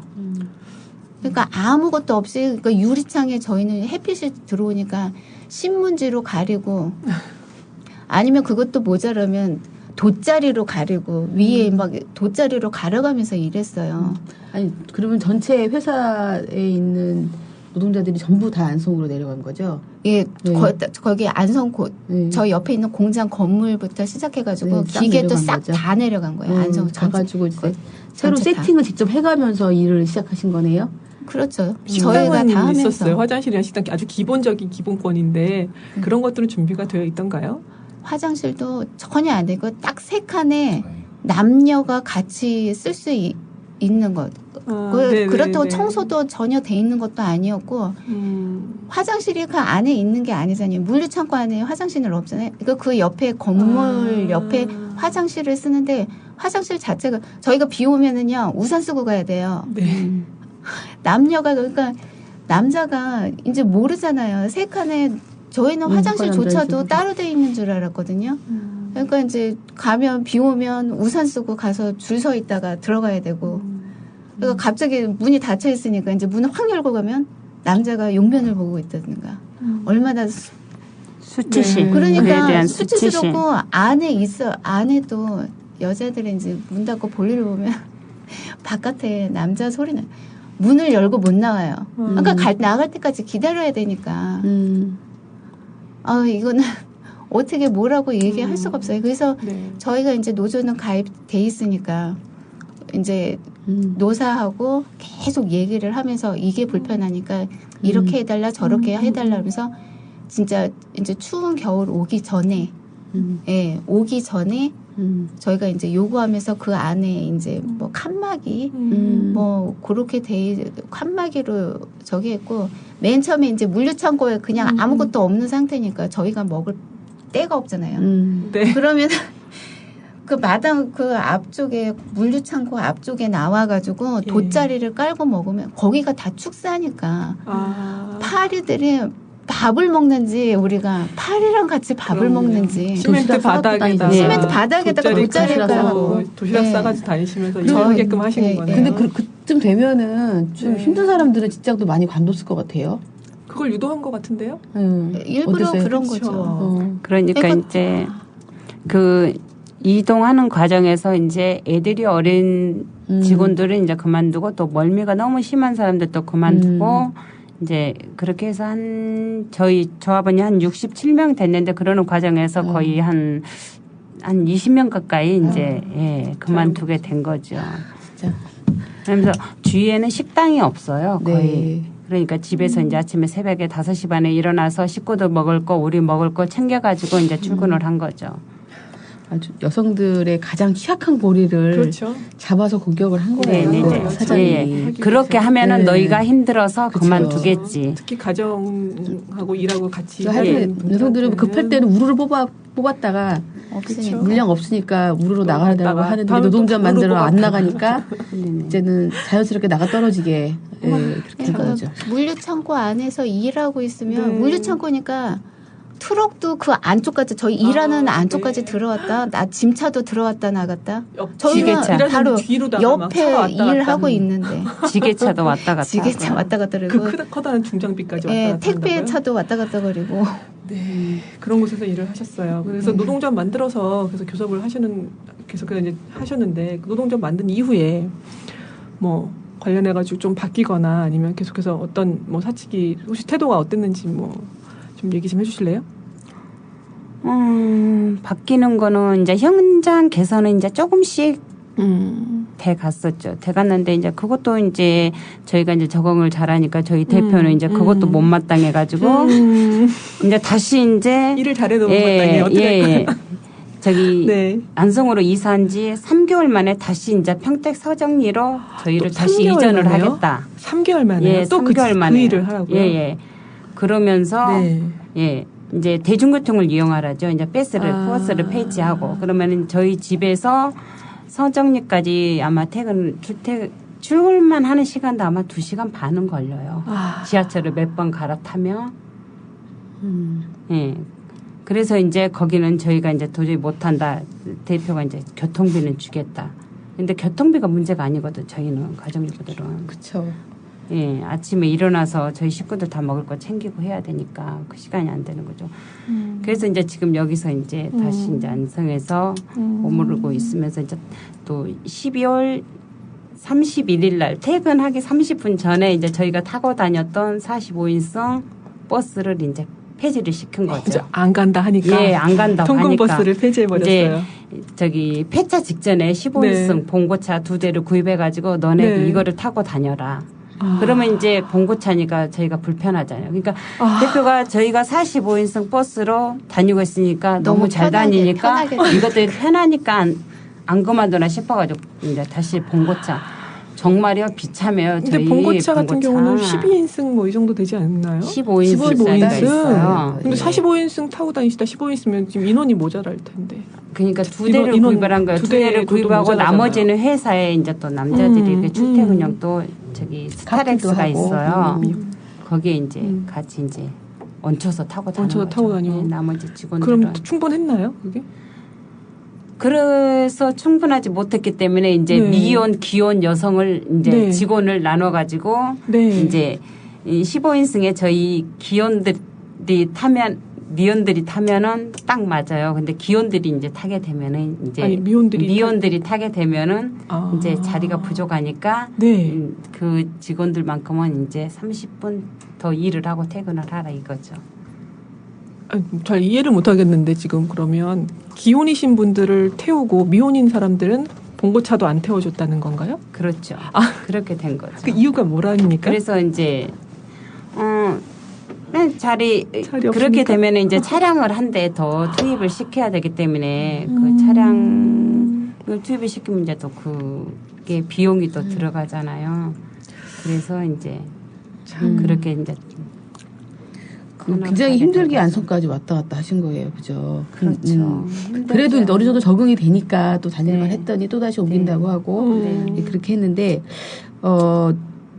하여튼 그래도 그 과정에서 그래서 많은 분들이 직장을 관두셨던 거죠. 그러니까 뭐 사장이 원했던 거는 어느 정도 소비의 목적을 달성한 거예요. 예, 저렇게 그죠? 탄압하고 네. 비인간적인 대우를 하면서 네. 결국 목적을 이뤄갔던 것 같은데. 근데 그 이후에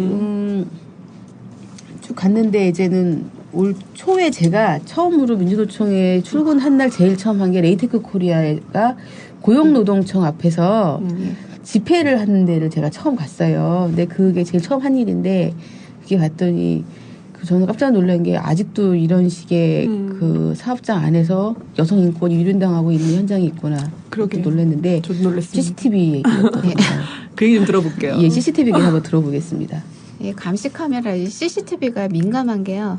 전 대표 때부터 그 CC가 여기 이제 저기 서울에서 안성 가기 전에 그 CCTV가 저기 그렇게 크지도 않아요. 거기에 막 2대, 3대 저기 설치를 해놓고 여기 전사장은 예 층별로 없는 데가 없어요. 다 달아놨어요. 2층, 3층, 1층.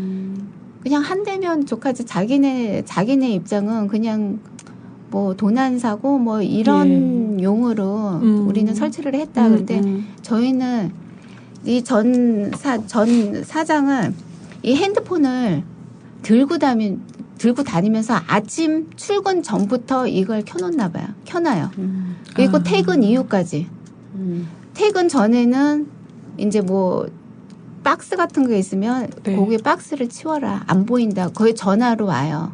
그 이제 팀장님들한테 거기 박스가 그 CCTV를 가려가지고 네. 안 보인다. 좀 내려라.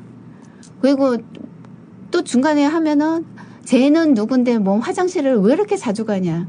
아니면 일을 하면서 휴대폰은 왜 저렇게 뭐 휴대폰을 네. 저 주부다 보니까 뭐 학교나 뭐 급한 일이 있을 경우에는 받아야 되잖아요. 그렇죠. 애들이 있으니까. 네. 그러니까 이게 휴대폰을 너무 자주 받는데 어떤 일이 있었냐면은 그 휴대폰을 아침에 출근하면서 바구니에 넣어요. 학교처럼? 예. 정말 상상을 초월합니다. 아니 그래서 바구니에 넣고 네. 이제 쉬는 시간에 이제 그거 확인하고 다시 넣고 이제 끝날 때 또 그 핸드폰을 이제 찾아가고 그러니까 그 다음 날 이제 뭔 일이 있었는지 저기 와이프한테 전화가 안 되니까 급한 일인데 전화가 안 되니까 이제 회사에다가 전화를 하니까 이래 했었는데 그 일이 있고 난 후로 한 이틀 후에 다시 이제 핸드폰은 이제 걷지를 않았죠. 그 이후에. 아니 나는 그래서 학교도 아니고 무슨 이건 해도 너무하잖아. 안 뺐는데 아니 그래서 너무 이 핸드폰을 들고 다니면서 일수적 이쪽을 그냥 감시를 하는 거잖아요. 그러니까 어떤 생각까지 드냐면은 네. 아니 그리고 약간 좀 등치가 있는 네. 그것도 결혼을 안 했었어요. 네. 여기도 아가씨였는데 좀 등치가 있었거든요. 네. 그러니까 이제 등지고 앉아 있었어요. 네. 그랬더니 이제 핸드폰이 사장은 이제 그것도 제주도에서 전화가 오는 거예요. 놀다가? 그러니까 계속 보고 있으니까 네. 아니 그러니까 저기 뚱뚱한 애 누구냐 답답하다 밑으로 내려 보내라 그래가지고 여기 1층으로 저희 1층에 있었는데 1층으로 내려왔어요. 그래서 어머 여기 왜 1층으로 내려왔냐. 네. 그랬더니 자기도 이유를 모르겠대요. 저도 나중에 이제 알았는데 그게 그 이유였더라고요. 그러니까 이게 실은 이게 만약에 여성들이 이렇게 있는 사업장이 아니면 이런 식으로 과연 할 수 있을까 싶어요. 그래서 이런 식으로 해서 CCTV가 민감한데 안성에서 이제 아들은 지 아빠가 했던 걸 보고 자기는 절대 그런 일은 없다 안 하겠다 이런 짓은 나는 안 한다. 네. 그렇게 해놓고 3월 3일 날 딱 출근을 했는데 저희 일하는 곳에 딱 CCTV가 딱 설치가 돼 있더라고요. 양쪽으로. 네.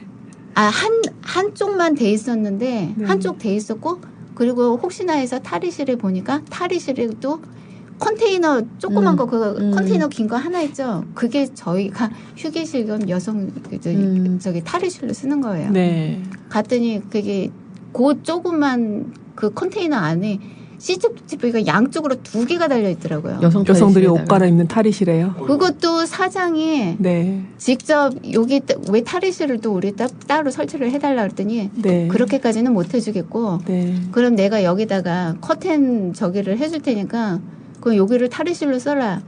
사장이 직접 거기다가 말해놓고 그 커튼 안에다가 CCTV를 설치를 해놓은 거예요. 그럼 범죄 아닌가요? 범죄죠. 명백한 범죄예요, 네, 이거. 범죄죠. 어떻게 이런 상상을 할 수 있는지가 이해가 안 됩니다. 그때 당시에는 막 소름이 끼치면서 네. 이거 하고 이러고 나서 네. 화장실 갈 때도 혹시 몰카가 있지 않을까. 그렇죠. 천정 쳐다보게 되고 뭐 앉다가도 앉아 있다가도 갑자기 천장 한번 쳐다보게 되고 아니 이게 도대체 이건 사업장애라고 말할 수도 없고 이건 상상을 초월한 아니 그래서 일하는 작업장애는 그나마 그래도 그러려니 그냥 생각했는데 이 탈의실권 문제는 이거는 있을 수도 없는 일이에요. 한 달 전에는 제가 정말로 의자를 가지고 다니면서요. 천장에 이렇게 구멍이 있으면 혹시 거기가 몰카가 있지 않을까 해갖고 제가 진짜 작업 현장에 다 의자 끌고 다니면서 검사도 해본 적이 있어요. 요즘에 잘 나오잖아요. 예, 안 보이게. 그렇죠. 그리고 이제 저희가 지금 저희는 이제 싸워가지고 이제 지금은 CCTV가 다 철거된 상태잖아요. 근데 서정리에 영역에서 해가지고 쓰는 직원들이 거기서 한 20명이 일을 하고 있어요. 거기를 가보니까요. CCTV가 여전히 존재하고 예, 있다는 거잖아요. 예, 딱 들어가는 입구 화면으로 보니까 장난이 아닌 거예요. 그런데 저희 바로 이 직속 상사가 과장님이 계시거든요. 그 사무실에 가니까 거기에도 화면이. 근데 이제 그 화면이 저희 건 줄 알고 불안하잖아요. 네. 그래서 확인을 했는데 저희 거 같지는 않고 아마 서정리 게 아닌가 하는 거예요. 그러면서 이제 과장님이 또 감시를 하는 거죠. 저희가 화장실을 몇 번 정도 가나 모자를 쓰고 있나 안 있나 체크를 하고 또 안에서 카메라 가지고 핸드폰 가지고 사진도 찍고 촬영을 하는 거예요. 저희는 그런 거에 정말 민감해가지고요. 막 노이로제가 걸려요. 그러면 노조를 이제 그럼에도 불구하고 노동조합을 만들고 노동조합을 지금까지 지켜왔잖아요. 근데 그 봤다시피 이제 말씀하신 것처럼 비정규직이 있는 서정리 사업장에는 수십 대의 CCTV가 있고 뭐 실은 여기보다 더 못한 대우를 또 받고 있기도 하고 이렇게 한데 노동조합 만들고 나니까 이 전하고 달라진 게 어떤 거라고 생각을 하세요? 이제 함부로 못 한다는 거죠. 일단은. 그럼에도 불구하고 사장은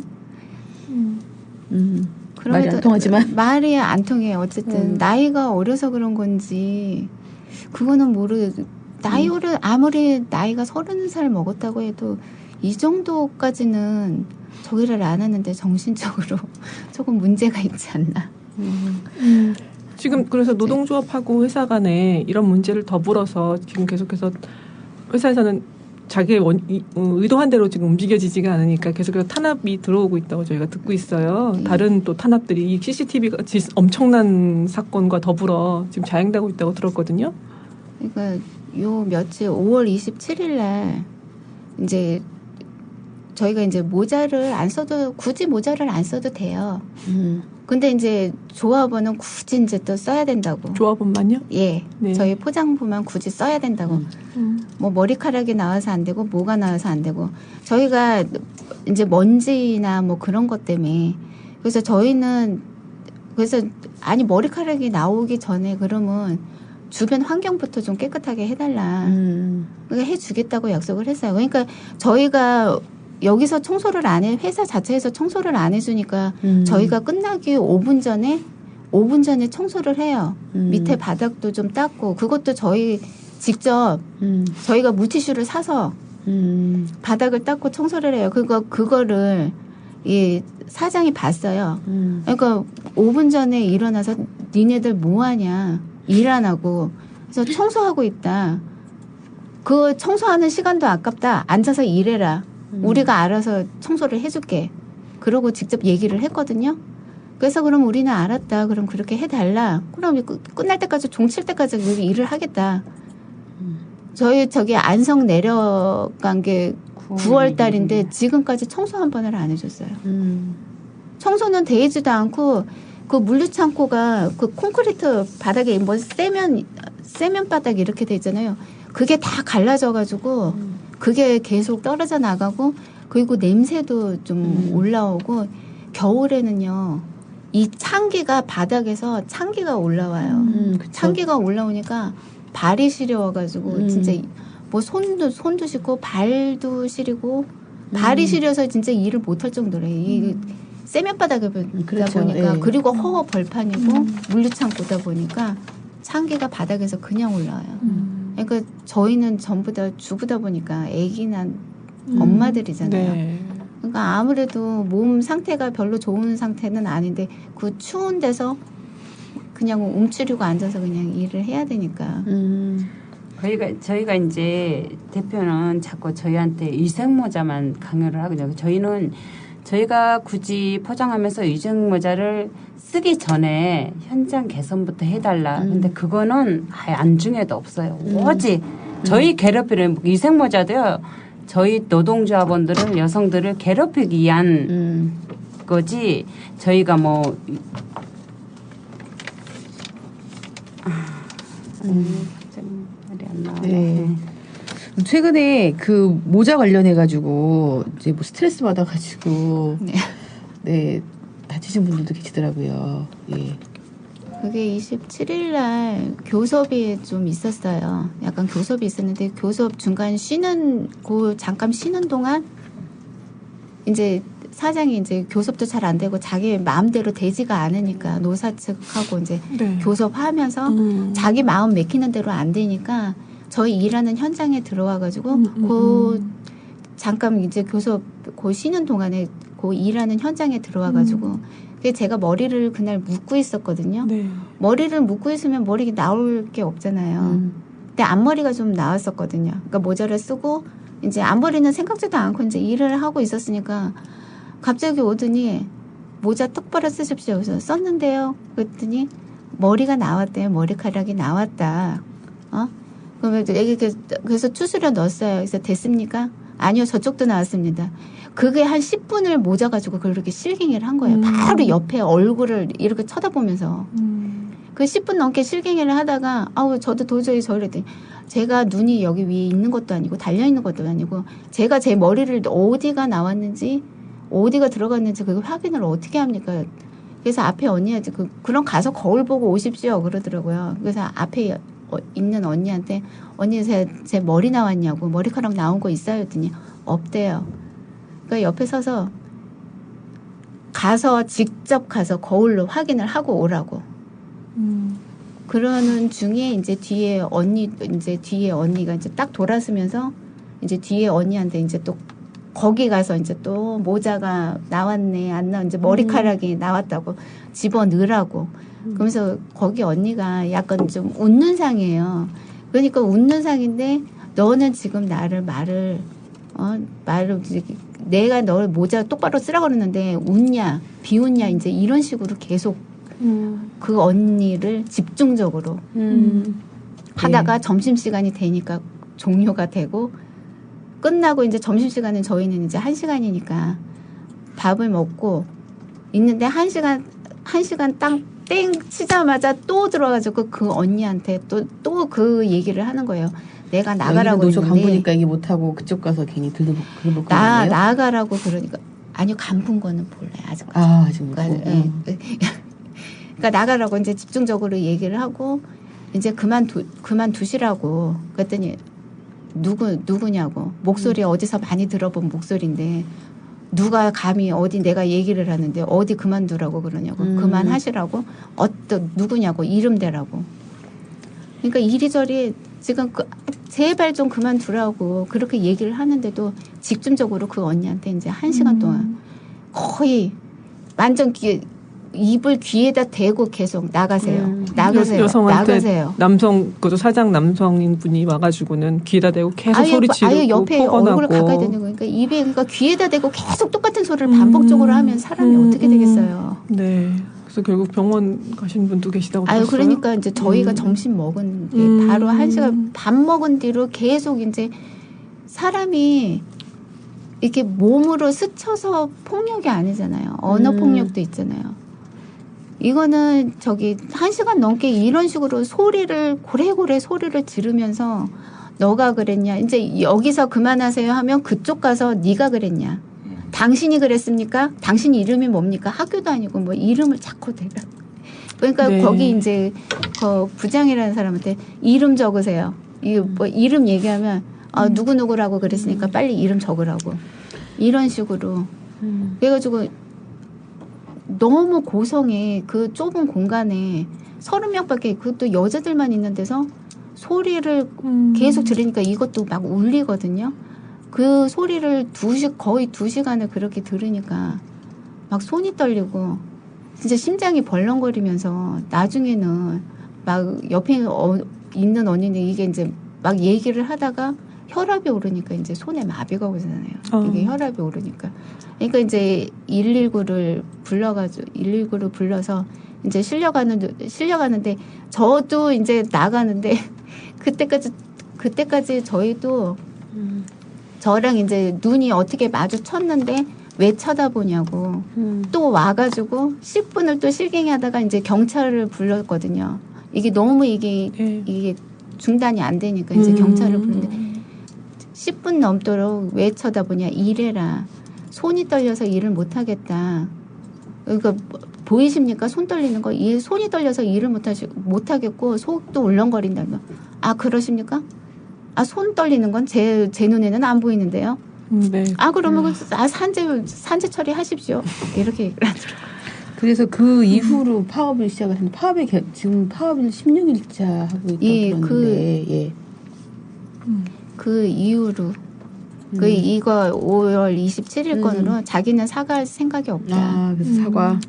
사과 지금 요구하고. 여러 가지 건으로 지금 부당해고를 한 것도 있고, 그다음에 징계위까지 막 지금 개최하고 여러 가지 그냥 괴롭히기 위한 여러 가지 건들을 지금 계속 만들어서 그냥 올라가고 있는 걸로 알고 있어요. 네, 그래서 저번에 그 사건과 더불어서 지금 전면 파업을 걸고 싸우고 계신 것 같은데, 그 파업의 계기는 너무나 많아서 저희가 뭐 더 이상 들을 필요가 없을 것 같고요. 이게 지금 정규직 사업장임에도 불구하고 이렇게 여성들이 탄압받고 인격 모독적인 행태가 벌어지고 있는 것에 대해서 정말 너무나 놀랍습니다. 그래서 지금 파업하고 있는데 요구하고 있는 내용을 간단하게 좀 들었으면 좋겠고요. 더불어 이제 그게 아마 마지막 발언이 되실 것 같은데 더불어서 함께 좀 곁들여서 말씀해 주시고 싶은 거 있으시면 한마디 첨언해서 얘기해 주셨으면 좋겠어요. 저희가 목표로 하는 거는 어차피 사장 입에서 저희가 서울로 이전하겠다고 요구한 게 아니었어요. 사장이 먼저 서울로 이전을 하겠다. 그렇게 나왔었거든요. 그래서 저희는 그 말만 믿고 안성에서 출퇴근한 거였는데, 그러니까 목표는 이제 지금 이제 파업 시작하면서 이제 하는 거는 서울 이전 쟁취 하는 거랑 그리고 언니 해고자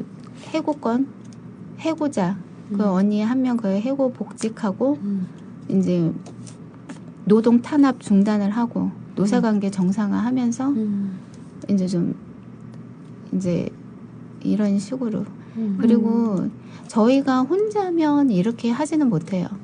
여럿이니까 나와서 이렇게 말도 하고 우리가 당한 일을 얘기를 하고 그러니까 저희 말고도 다른 사업장에 이런 여성분들도 되게 엄청 많을 거예요. 그러니까 이제 어차피 이런 얘기를 해야지 침묵할 때가 아니고 침묵을 하면 안 되고 그냥 얘기를 해야지 알지. 아무도 몰라요. 얘기를 안 하면 몰라요. 저 사업장에서 무슨 일이 벌어지고 있는지. 지금 네이테크 코리아의 임금 수준은 어때요? 최저임금이죠, 저희가. 최저임금 월 얼마 정도? 그러니까 저희가 이제 최저임금 시급이 얼마지? 5,210원인데 그거를 따지면은 저희 최저임금도 안 돼요. 그 최저임금이 이제 식대가 저희가 10만 원이 나오거든요. 도시락 싸가는 대신. 임금조차 이렇게 열악한 수준이고 또한 노동 조건조차 정말 상상을 초월할 정도의 수준으로다가 지금 일하고 계시는데요. 10만 원. 최저임금이라는 게 우리나라에서는 그 사용자가 가장 싸게 부를 수 있는 법적으로 보장받는 금액이래요. 그리고 노동자가 아무리 일해도 최고로 받을 수 있는 금액이라는 이런 얘기가 나올 정도로 최저임금 관련해서 굉장히 문제가 많은 부분인데요. 레이테크 코리아의 이 싸움이 여성 노동자들의 현실을 밖으로 드러내고 또한 그 탄압받고 있는 내용 자체가 여성이기 때문에 훨씬 더 많이 받고 있는 내용들이 되게 많은 것 같아서 그 요구하시는 부분 빨리 이루어지길 바라고요. 저희도 민주노총도 함께 이 여성들의 지위를 향상시키고 최저임금 이 문제 해결해 나가고 고용도 안정될 수 있는 그 길에 함께 여성위원회도 나갈 거라고 말씀드려야 될 것 같아요. 힘내십시오. 네, 감사합니다. 파이팅 한번 할까요? 그리고 이제 보통 민주노총 사업장 하면은 정규직 노동자 이미지하고 그렇죠. 남성 노동자 이미지 강해요. 근데 실은 그렇죠. 우리 여성 조합원들 많은 경우가 최저임금 이하의 임금 받는 경우도 있고 그 생각보다 굉장히 열악한 노동 환경에 있는 조합원들이 많이 있습니다. 왜냐하면 우리 사회 대부분 그 낮은 생산들을 다 여성들이 담당하고 있거든요. 좀 더 여성 문제에 이제 관심 갖는다고 하는 게 우리 노동자들의 현실을, 여성 노동의 현실을 우리가 앞으로 더 많이 알릴 거고요. 함께 개선하고 바꿀 수 있도록 하도록 하겠습니다. 네. 감사합니다. 감사합니다. 감사합니다. 지금까지 저는 민주노총 여성위원장 권수정이었습니다. 국민라디오 지지하는 4가지 방법 아시나요? 다운로드하기, 별점 주기, 댓글 달기, 구독하기. 국민라디오를 보다 많은 이들에게 전할 수 있는 가장 손쉬운 방법. 다운로드하기, 별점 주기, 댓글 달기, 구독하기. 잊지 마세요. 다운로드하기, 별점 주기, 댓글 달기, 구독하기.